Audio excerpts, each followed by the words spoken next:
Good afternoon, everyone. Good afternoon. Good afternoon. My name is Kay Dunbar. I'm the case manager from the Child Study Team here at Turnbridge Elementary School. First, I would like to thank everyone for taking the time out of their busy schedules to join us for this IEP meeting. So before we go into our introductions, I would like to pass around the sign-in sheet for everyone to sign. I'm gonna go first.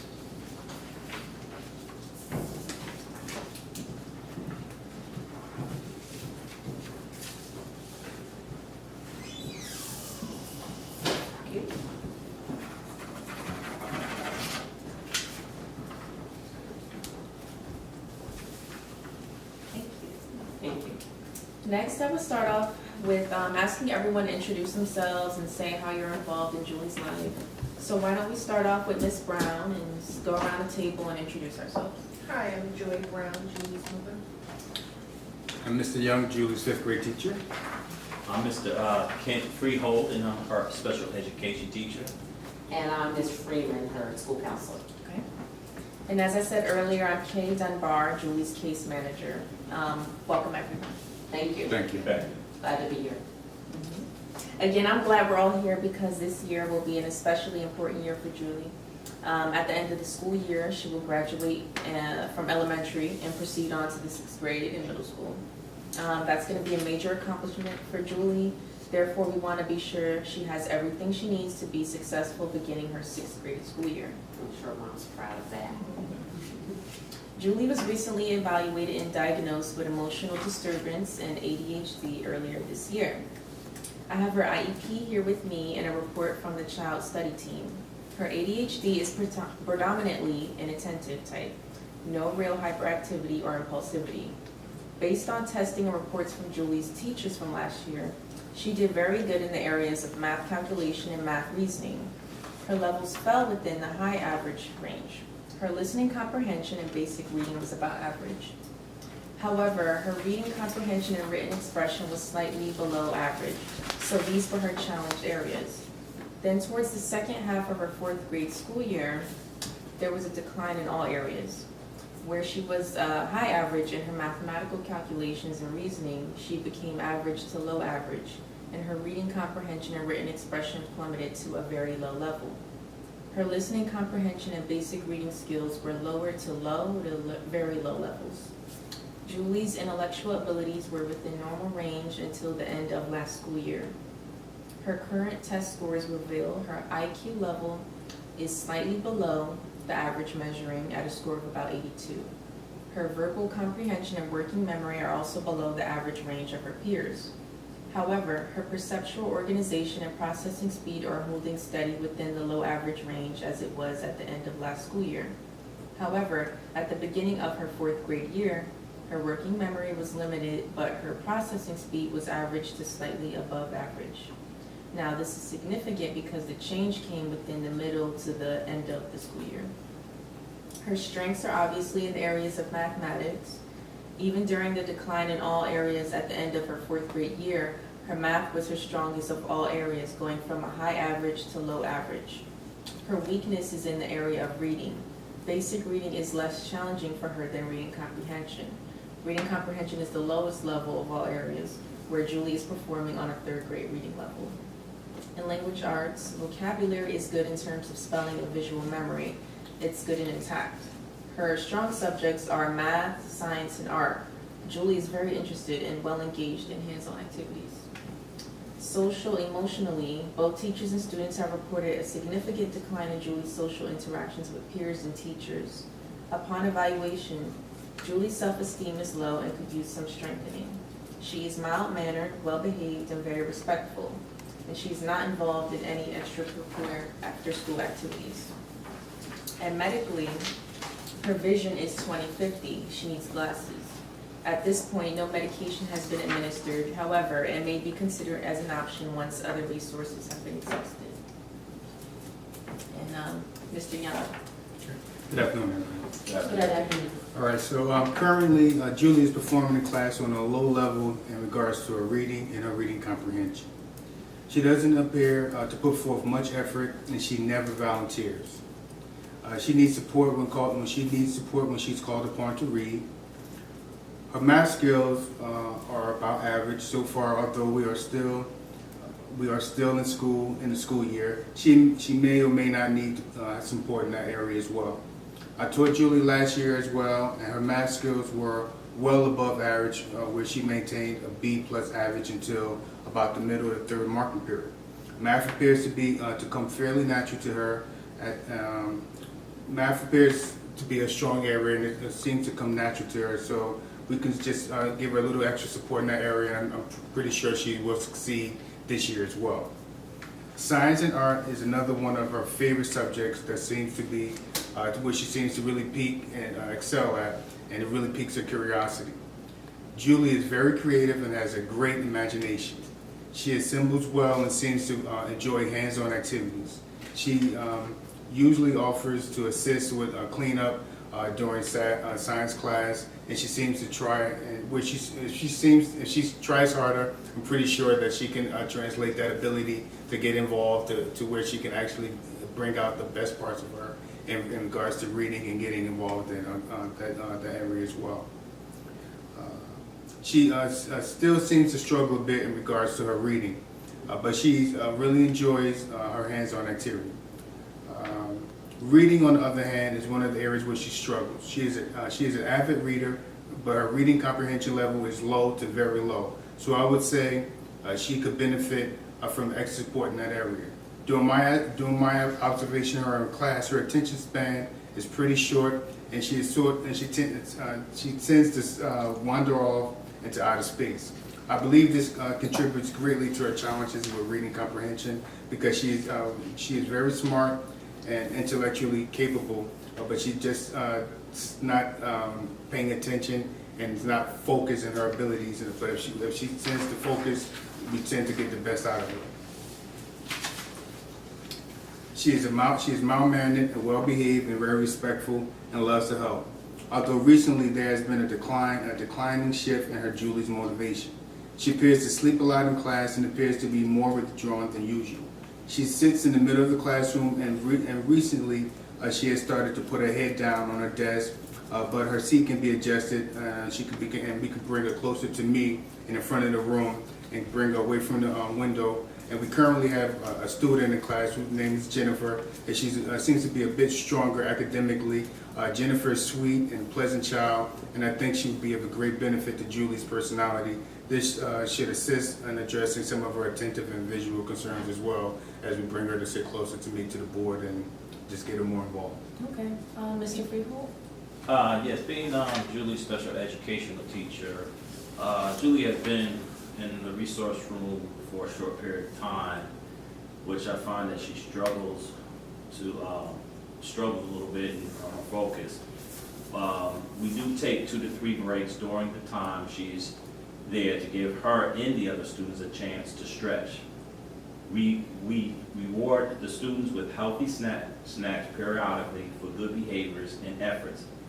But I do notice that Julie tends to maintain focus better while reading on the computer or on the smartboard rather than reading directly from a book. Other than that, she is mild-mannered, well-behaved, and very respectful. And she loves to help in class, often volunteers to hand out assignments. But within the past month or so, I find that she likes to sleep a lot in class and more withdrawn than usual. And Ms. Brown, can you provide any more input about Julie's progress at home? Has she expressed interest in what she would like to do when she graduates high school, or what profession she would like to pursue? Are there any social, emotional issues or any significant changes on the home front? And have you noticed any changes in her social interactions with friends? Well, academically, I know math, science, and art are her favorite subjects, and she says she wants to be a nurse or a teacher. She goes back and forth, but she seems to talk more about becoming a nurse. It's fairly difficult for me to get her to do her homework because I'm usually at work when she gets home from school, and by the time I get home, she's too tired to do any homework. I've recently gone through a divorce, so I've been putting in extra hours at work more than usual. Julie doesn't like to read much from a book, so I wanted to purchase a computer for her to do her work on, because I know she loves reading on the computer. I just can't afford to get one right now, you know, with paying for aftercare. I recently lost my mother, and she was the one that would keep Julie after school for free, but since she passed away, I don't have anyone else to help me who I can trust. So it's really difficult for me right now. We come from a really small family. It's just us, and it's just hard enough just to keep a roof over our heads.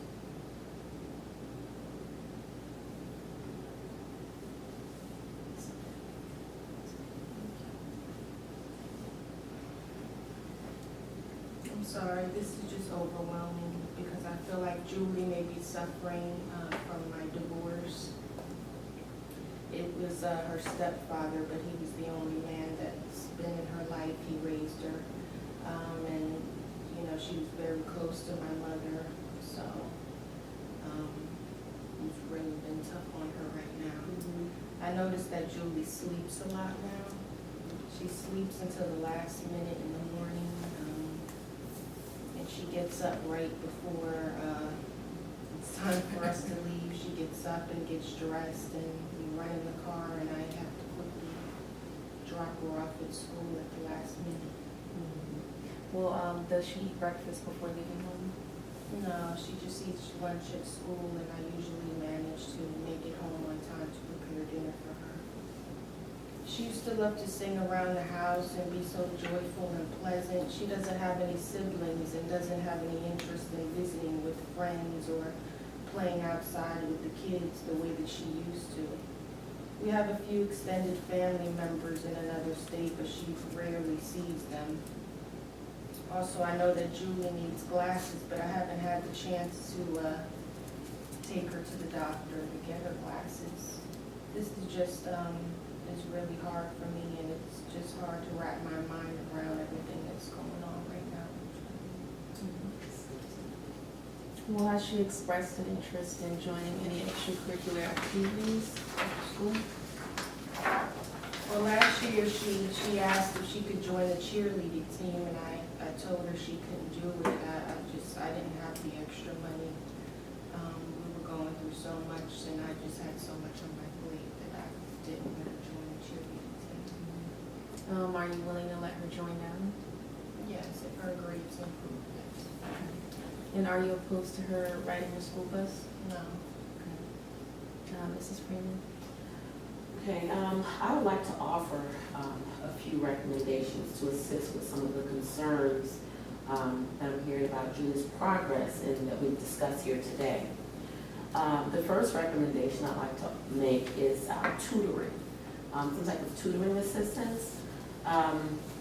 For inside the classroom, perhaps we can join Julie with a peer in the classroom to assist with note taking. I think Mr. Young alluded to putting her with Jennifer. Yeah.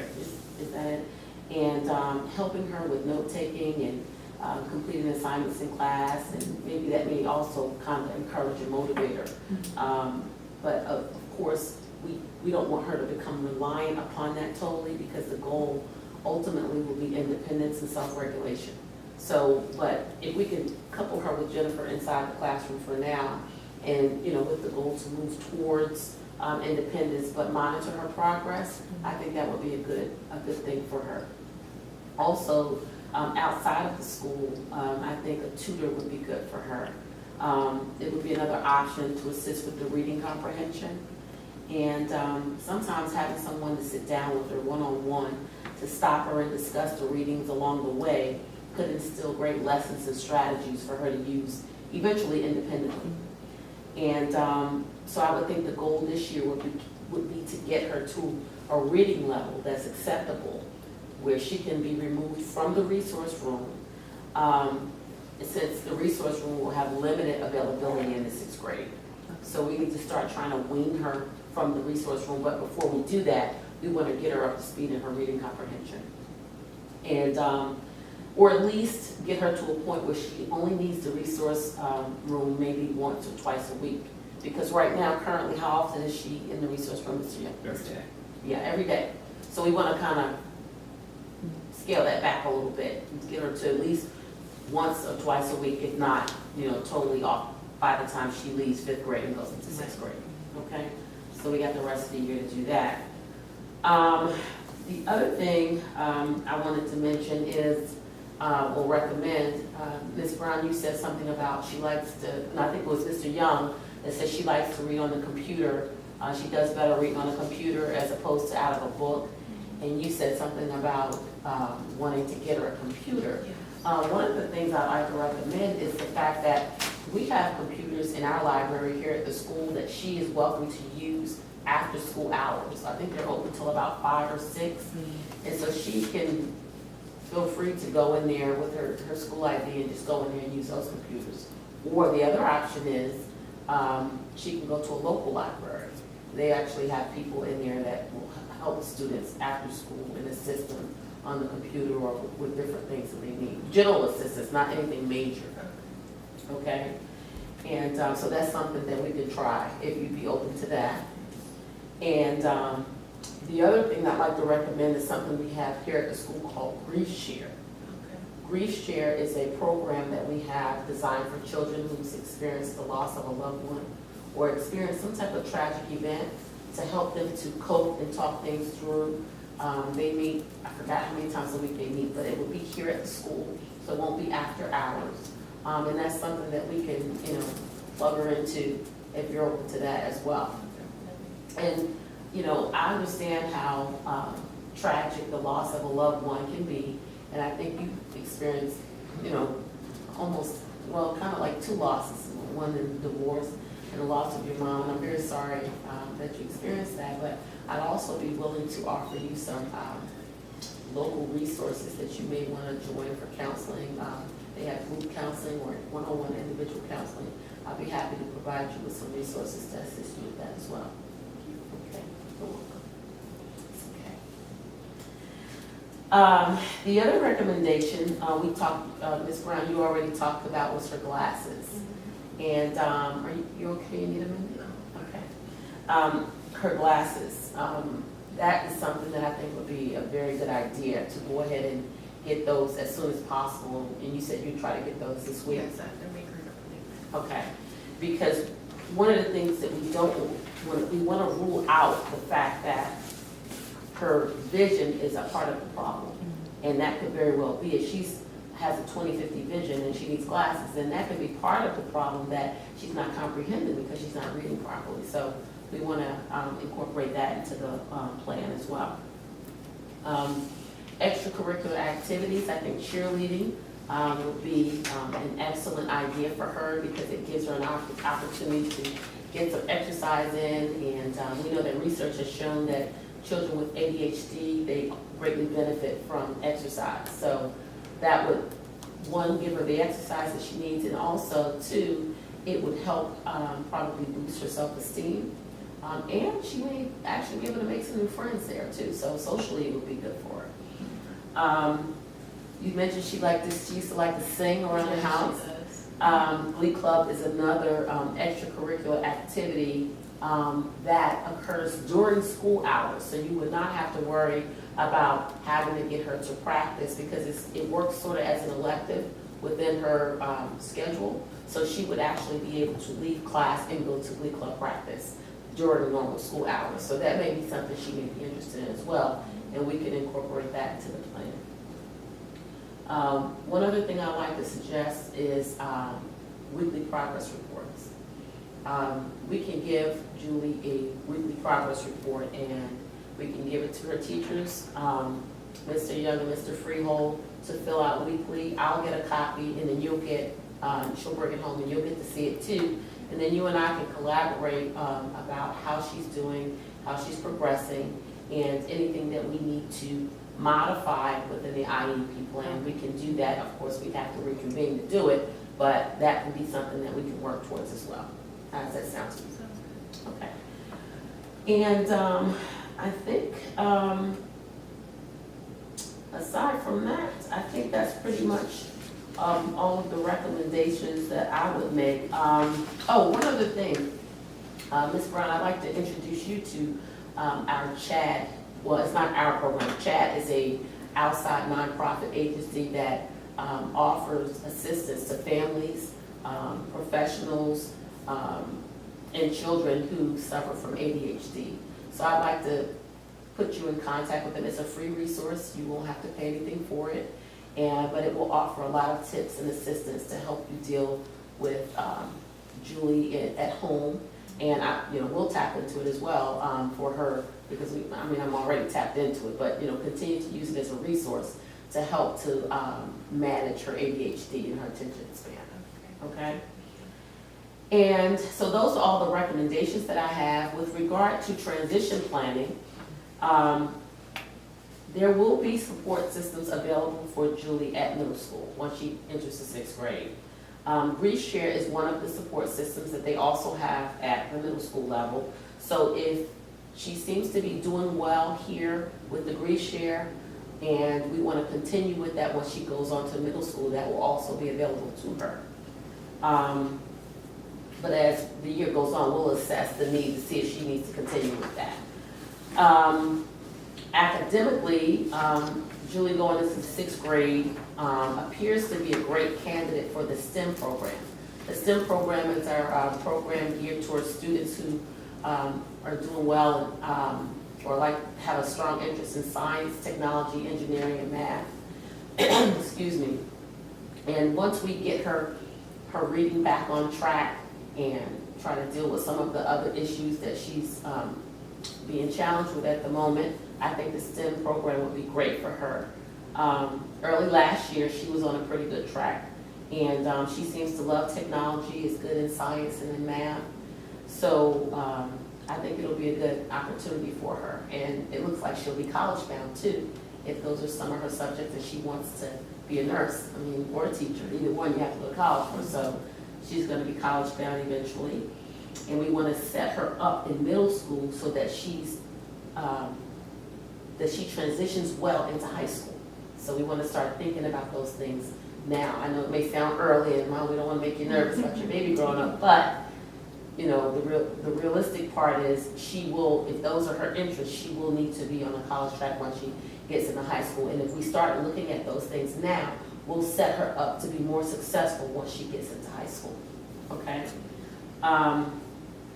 So with those things in mind, I suggest we implement those recommendations unless anybody has any opposition to those that we discussed here today, and see how she progresses the rest of the year.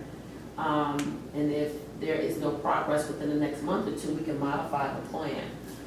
Assuming the plan will work, however, I think the STEM program would be a great advantage to her. And in middle school, although she'll probably need to attend some inclusion classes where there's additional support offered, I think it'll be a part of the goal to remove her from the resource room altogether and just continue with the recommendations that we made here today.